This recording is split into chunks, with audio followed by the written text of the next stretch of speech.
Hey guys, welcome to Unbiased Rugby. So now I'm going to be chatting about obviously the first game, the most important game for me for the weekend, which is the Springboks versus the Pumas, Los Pumas in Durban. So both teams have been named today. I'm going to talk mainly about the South African side because I probably know the players a lot more.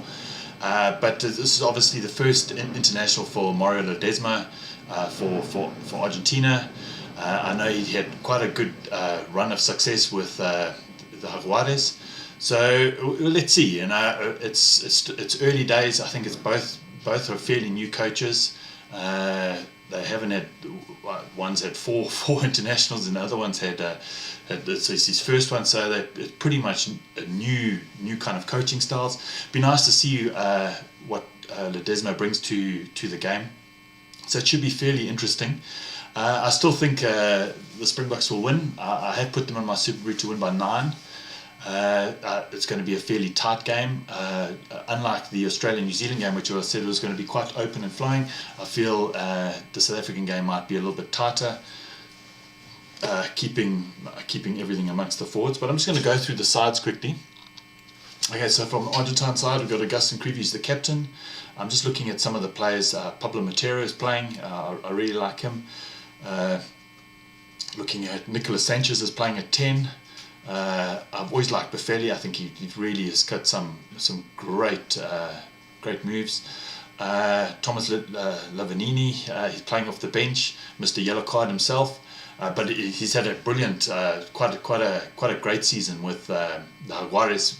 Very few yellow cards. So it's been very good. But I think Argentina are desperate for a win, and South Africa are desperate for a win. They're both teams that are fairly desperate. Now I'm going to go through the South African side because obviously I have an interest in that side. Okay, so front row, Tendai Mataurira, Malcolm Marx, and then Frans Malherbe is coming in at 3. I've always felt that tight head is quite an iffy position with the Springboks at the moment, and they've had quite a few changes, and it looks like they've got Thomas du Toit who's going to come off the bench. So they still haven't sorted out tight head.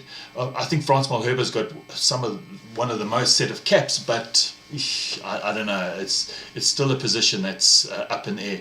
I know Kuni Oosthuizen's coming back fairly soon, so he might come into the mix later in the Rugby Championship. He had a great season. I think he's a very good technical. I've always felt that tight head prop's it's a very technical position, unlike some of the other positions that are in the scrum. And your whole going forward and your scrumming is based on your tight head. So it's an extremely important position to have really rock solid. I think on the loose head side, I think the beast with Kitsov coming in as an impact player is we've got it sorted. Malcolm Marx with Bongingham Nambi coming off the bench, it's also great.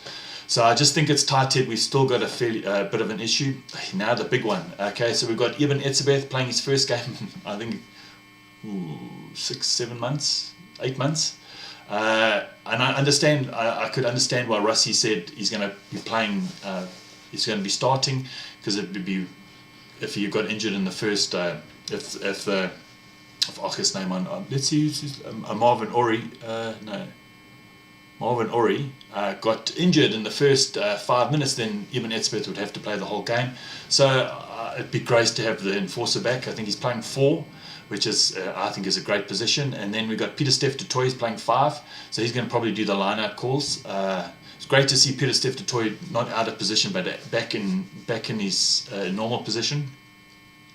Then for the back row, we have got Francois Lowe at 6, which means obviously Siya Kolisi's moved across to 7, and Warren Whiteley at 8. There's been a big debate between Warren Whiteley and Dwayne Vermeulen. I honestly do feel that they are completely different kinds of players. They've got different kinds of strengths, but it really depends on what kind of game plan they'd like to go with. If you're going to keep it tight amongst your forwards and you really want a Dwayne Vermeulen kind of player, if you want to play quite expansive, then it's nice to have that linking kind of player, and he gives you another option in line. It's not that Dwayne Vermeulen can also jump. I'm trying to see who's could come off the bench. Marco Verstaden, excellent. Great to see him. I hope he gets at least 20-30 minutes playing. But yeah, it'd be great to see Francois Lowe back. I think he's an exceptionally good player. Okay, Faf de Klerk is playing at number 9, and I think we have Empress Papir, who's going to be obviously his backup for the day.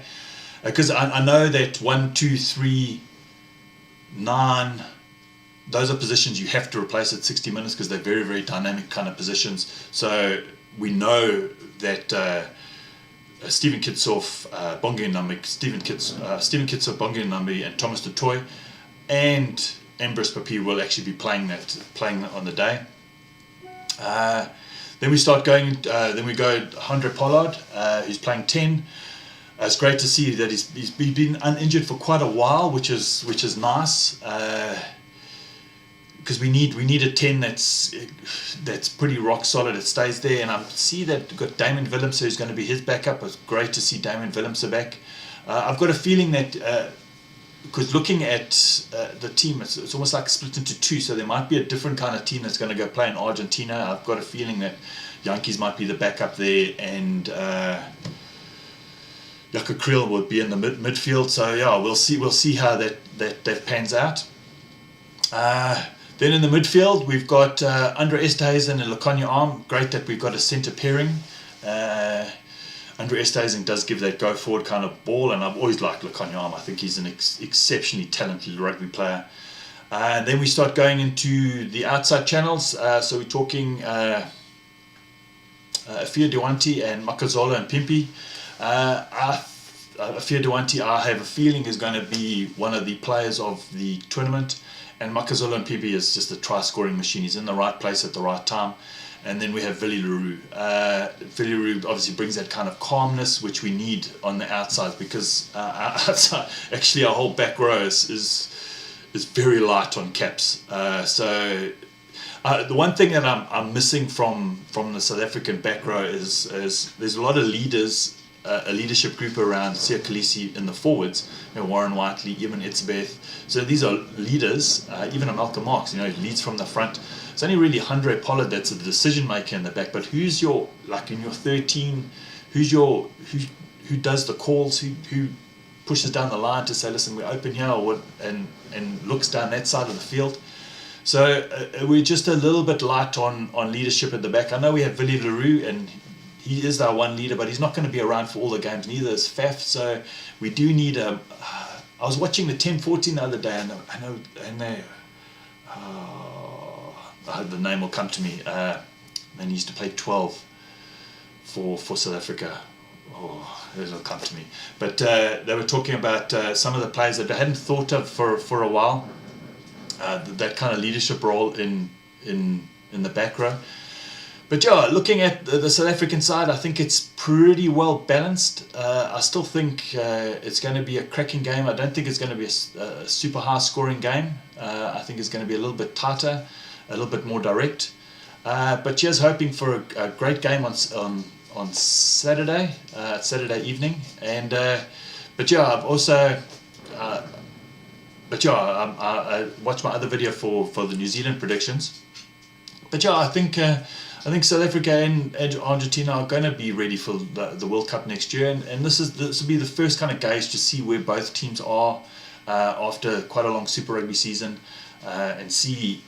I'm really looking forward to seeing some of the players. I just hope we can sort out Tated as quickly as possible and get somebody rock solid and with a lot of experience in that position, because when we get to the World Cup, we need another. Frans Malherbe needs at least another 10 caps if he's going to be the tight head going forward, or if Thomas du Toit is going to be the tight head going forward, he also needs those 10 kind of caps before the Rugby World Cup.